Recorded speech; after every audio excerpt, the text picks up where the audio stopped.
For those looking for a liberatory martial arts learning approach and curriculum, we've created Liberation Martial Arts. It doesn't just teach you martial arts, it's also an approach to learning movement skills. The whole point of our program is to remove the need for a coach, to liberate you from the need of top-down instruction and toxic gyms. If you have a coach and also have a gym, then you can apply our learning approach to improve your progress. Or maybe you also need a supplemental martial arts community as a counter to the commercial gym you go to. You can actually apply our learning approach to learn anything, and our practitioners are. They're applying it to all sorts of things, whether physical, mental, or even personal. It's just a radically different approach to everything. Sign up for Liberation Martial Arts at the Southpaw Pod Patreon, or support us by signing up for one of the other tiers and help us support this project while also getting access to bonus content like early releases of SDS9 with transcripts. SDS9 Season 3 was recorded from the beginning of 2023 to early 2024 and was first published on Patreon. Now that we're done with the season, the entire season is being released all at once on the Southpaw public feed. Find Season 4 on the Southpaw Pod Patreon.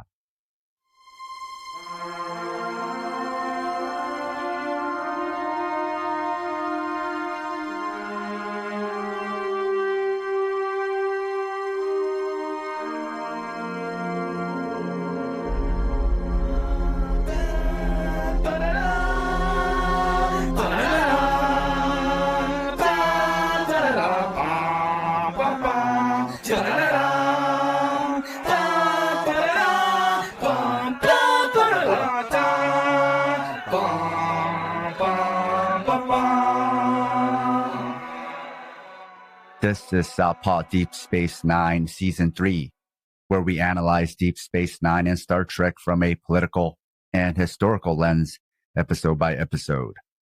I'm watching DS9 with fresh eyes, and Scott is our veteran Trek fan. We are discussing Season 3 of DS9, Episode 7, Civil Defense. Scott, can you tell us about this episode?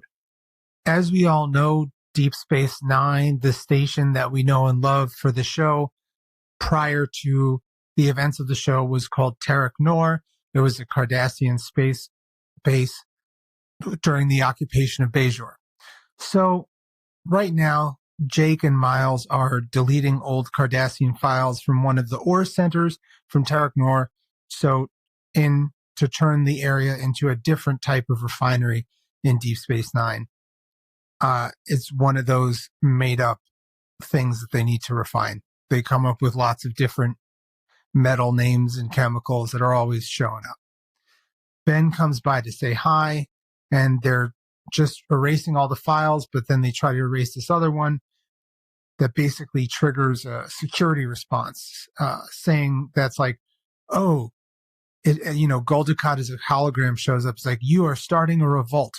Measure 1 is going to happen, and you have 8 minutes to stop the revolt. Like, what? And Miles cannot overrun the computer security program. The computer program thinks that Cardassia is still occupying Bajor and it's still Terek Nor. And pandemonium starts happening on the ship. Odo says he still has Cardassian clearances, but he only has a certain level of Cardassian clearances that may be able to change the order, but his level isn't high enough. Quark comes in and is like, actually, I've got a higher clearance than you, so let's make a deal. And Odo's like, Odo's not going to make a deal with him, but Quark decides to stay with him in his quarters because he feels that the safest place to be right now is next to Odo. The hologram Dukat is asking for surrender, so Ben comes to the idea to pretend that they are the workers in surrender. But, Ben, Jake, and Miles are locked in the facility, and they're like, they have minutes before gas is released. Jake goes through a chute to find a handle to release the hatch before the gas comes in to get them out of one of the rooms. He releases the hatch just in time, and as the gas is released, they get out. Dax, Kira, and Bashir are on the deck working on the front lines, trying to figure it all out. The escape from the ore processing center releases a new countermeasure program, locking everything up. The comm badges aren't working. Everything is cut off. There's a dampening field, making sure that nothing works. Kira is just like, let's just use guns. And Dax believes that she can hack the mainframe to undo the program. Odo and Quark find out they're trapped too. There's just force fields everywhere. And Quark is like, Odo, can't you shapeshift through all this? And he's like, I can't shapeshift through force fields.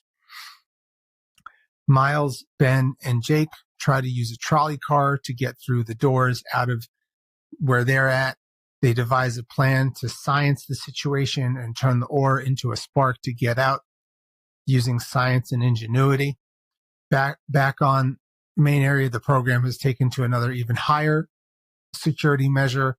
Neurocene is going to be released into the habitat ring, which would kill almost everyone in there.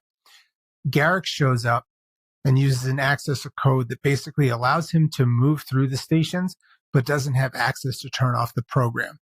The only way to stop the gas, they realize, is to turn off life support. And once they turn off life support, they'll have 12 hours before everyone runs out of oxygen. But when they do that, it creates a new security measure. The ship is now going to self-destruct in 2 hours if the Cardassians don't regain control. Quark laments that leaving Ferenginar for money was a mistake. Odo says Quark was the most devious Ferengi he's ever met. And Quark appreciates that, and they're giving each other compliments because they think that they might die. Back on deck, Garrick and the group are trying to look at the system, but they can't change it. Gul Dukat is the only one that can disable the program. So the team decide a plan to confuse the system so Garrick can convince the computer he is Gul Dukat by answering a bunch of questions and doing a lot of espionage shit. But that trips another level, and lasers start shooting out of the replimat. Dukat, the actual Dukat, shows up and wonders why Garrick was pretending to be him. Dukat thinks all that's going on is hilarious. Dukat's like, I could enter the command code, but I want to discuss some things first. And you notice that the lasers they're designed to not shoot Cardassians. So Garrick and Dukat are fine. Garrick and Dukat clearly have a past. They start dissing each other. They have a past. They're going in on each other. They are reading each other. It's really hard to believe that Garrick was just a mere tailor. So Dukat turns the lasers off and is like, Kira, let's talk. So Dukat hopes to use this advantage to broker a deal with Bajor to put a Cardassian garrison on Deep Space Nine. Kira does not want to make a deal under duress and just thinks it's crap. This is not a good thing to do. And Dukat says, fine, I'm going to go back to my ship while you make the decision. And guess what? This starts even another sequence. The Cardassians are paranoid, man. They're like, the sequence is like Dukat, one of Dukat's superiors shows up. It's like, you would leave Deep Space Nine, Tarek Noor, and you're a coward and you should die like a Cardassian. How dare you try to leave? All of your codes have been rescinded. Bye. Dukat and Garrick insult each other more. At the end of the countdown, the reactor thingy is going to do the boom boom. So they need to deactivate the force fields and turn off the sequencing to stop the boom boom. Miles, Jake, and Ben are using that ore to create a shock and blast, and it gets them out of the mines. Dukat tries to flirt with Kira, and Garrick is like, what is wrong with you? Dukat and the team disable the force fields. The comm badges are back. They have 10 minutes to turn off the laser machines or everyone's going to die. So Jake, Ben, and Miles are the closest to the mainframe. So what are they going to do? They're going to save the day. They try to send Jake away, but Jake is like, I'm going to be a hero with you, Dad. I mean, seriously, this show handles parenthood very beautiful with some of the characters. I love it. With 6 minutes to go, the only force field left is Odo's. Quark posits that they had extra supports for Odo, that he might do something valiant in the face of danger, and therefore a liability. Miles, Ben, and Jake have to go through a burning corridor of danger and peril. Miles passes out in some green fire. Ben gets to the reactor with little time left, and Ben is doing the science stuff to save the place. Even though Jake is not supposed to do anything, he saves Miles, and then he wakes up, and Ben is able to stop the field just in time. And then we see Quark and Odo having a nice, funny conversation, and they are insulting each other yet again. A note to our listeners. If you love the Southpaw Project, please support us and help us get paid for our labor by financially supporting us on Patreon. This will give you access to exclusive bonus content, like early releases of Southpaw Deep Space Nine, our fictional narrative podcast, Fighters Brew, break-free versions of our shows without interruptions like you're hearing now, bonus articles, Fighters Brew transcripts with extra content, Liberation Martial Arts Online, as well as our private chat group on Discord. You can also make one-time donations at Ko-Fi or show your solidarity by wearing our swag. You can find all pertinent links at southpawpod.com. So the inciting incident for this episode is converting DS9 into a refinery. Definitely parallels to wars over oil. And though DS9 was before the Iraq War, it was right after the Gulf War, which was also another war over false pretenses. Look up Naira testimony to learn more. It was also a war with a Bush in charge as well. Now, this episode was another Cold War sci-fi throwback episode. You saw this theme a lot before DS9 during the Cold War, where you'd have a sci-fi story or even a noir story about unintentionally activating a doomsday device. So this is the DS9 version of this tradition. And it's funny that DS9 uses terms that are so synonymous with the West and Western intelligence agencies, like counterinsurgency. I guess in trying to model an oppressive force, they inadvertently recreate U.S. intelligence and foreign policy. Now, everything they do in this episode, as Scott pointed out, is wrong and only makes things worse. And the crew's situation and sense of doom reminded me of my current feeling. I think actually it's how many of us feel, which is why the show The Last of Us, to let you know when this episode is taking place, The Last of Us TV series is a big hit right now and is touching a nerve. And I think the nerve that they're touching and people are relating to is that it feels like we're in the apocalypse. It's just a long, extended one. I was reading about how electric vehicles and hybrids are increasing the amount of rubber particles in the water and soil because these vehicles are so much heavier now. And also, coal, at least in the US, is a major source of electricity. So electricity isn't as clean as people think. And whenever you charge up electric vehicles, it's using up a lot of coal. And also there's AI, which is also using up more and more electricity. I saw a recent article the other day about how AI is competing with crypto for how much carbon emission and electricity and heat they're generating because they run the same way crypto mining runs, which is off of GPUs and graphics cards. So this is the situation we're in right now. And we can't even get the bill to get rid of daylight savings to pass. So I don't know. I really felt this episode. And also there's currently signs of a potential financial crisis coming up. What happens from here on out, I don't know. By the time you listen to this, you'll know how things shook out. But right now, we've had 3 banks just go under. Silvergate was the first, which is a very small bank, which then led to Silicon Valley Bank, which is a much bigger bank. And then now we have Signature Bank in New York. So we're recording on a Sunday, so it's not even a Monday yet. So we don't even know what Monday is going to look like. So this doomsday device vibe, definitely feeling it. Yeah, and also just like the idea of like relics from war, where you'll go to a war torn country and there's still minefields and there's still traps, and you know the idea that war ever really goes away. The remnants of war and oppression and occupation exist. It lingers. Oh yeah, this is a major problem in South Asia. Remnants of war still killing people. Yeah, I mean, in Cambodia, for example, still a major way that people get fucked up is just the remnants of the Vietnam War, you know.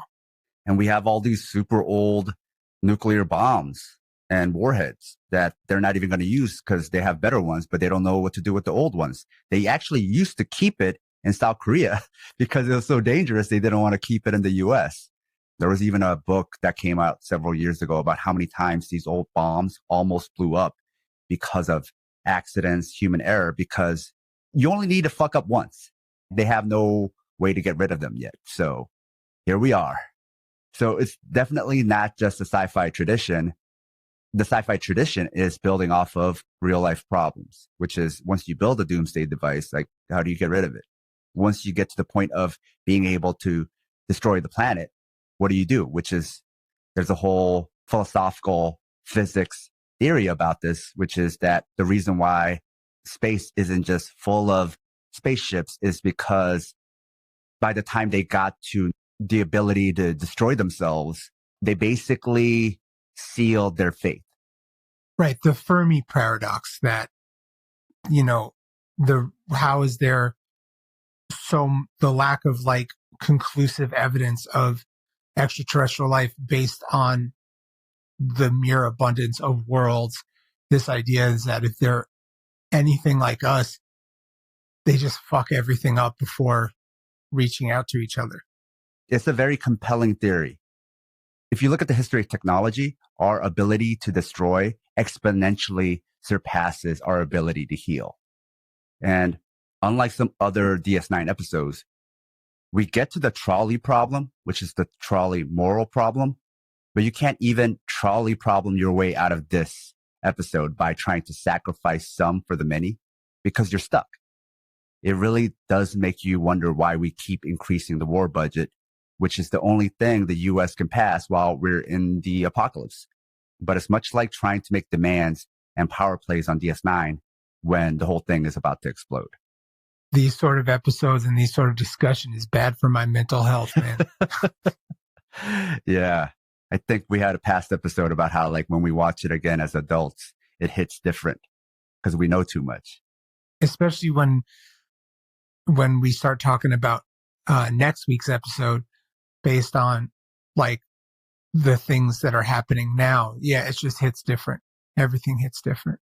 But since this was also a bottle episode where it's just about saving money and working with what they already got and the actors they already have, it was much more about the writing, getting to know the characters, and telling a story that starts and ends in this one episode. Except, like we said, it ends for them, but for us, the viewers, it lingers. But since it's also about preparing for war, it also seemed like a practice run for war with the Dominion. But overall, this type of episode is supposed to be a fun episode. It's all self-contained. It's all like high stakes and all kinds of stuff happening. And then bada bing, bada boom, it's all over. So Scott, I'm really curious. Did this episode deliver for you? Did you have fun watching it again? No, I hated this episode. It made me really upset. It gave me a lot of anxiety. The whole like, this trips this, trips this, trips this was just really anxiety inducing.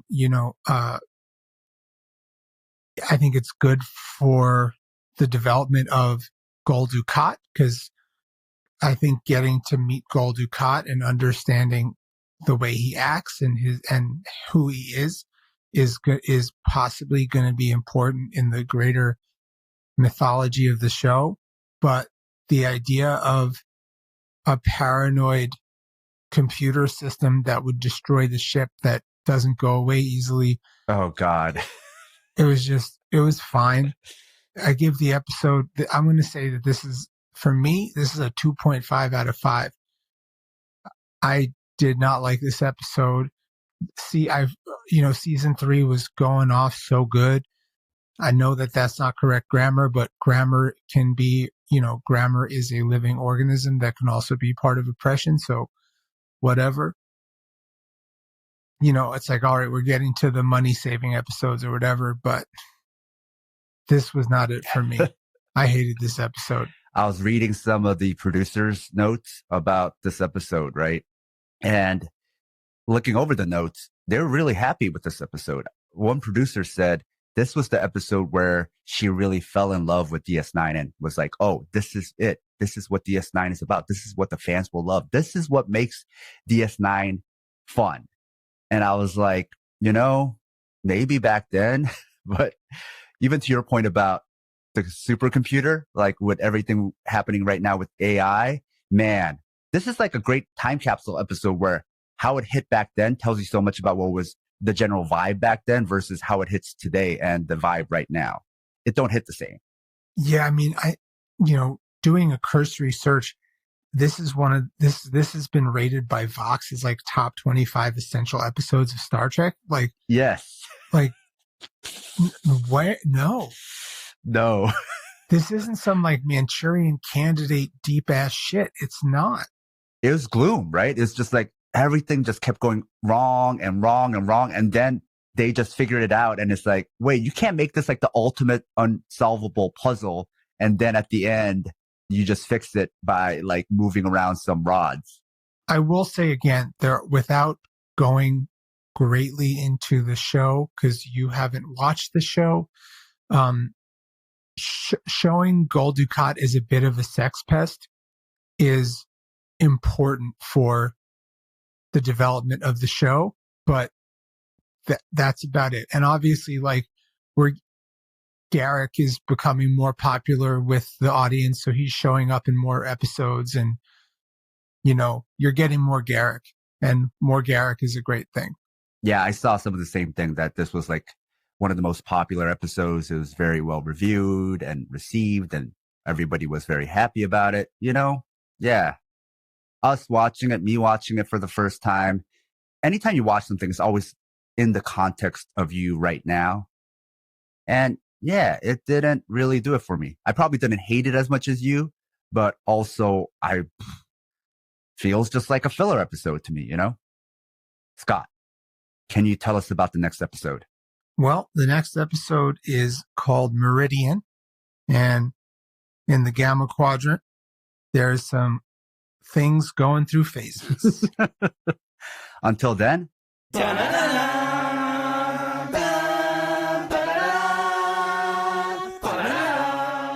If you like this episode and like what we do, support us on Patreon. We also have the Liberation Martial Arts program if you want to train with us from wherever you are. It's both theory and practice and removes the need for an instructor. What you're learning is how to teach yourself. It's also an approach you can take with you from the gym into the world. Sponsors get a monthly training session with me, either in person or online. Supporting me not only helps me pay my bills, but it also helps me support my family. Find all our links, including Southpaw merch, at southpawpod.com.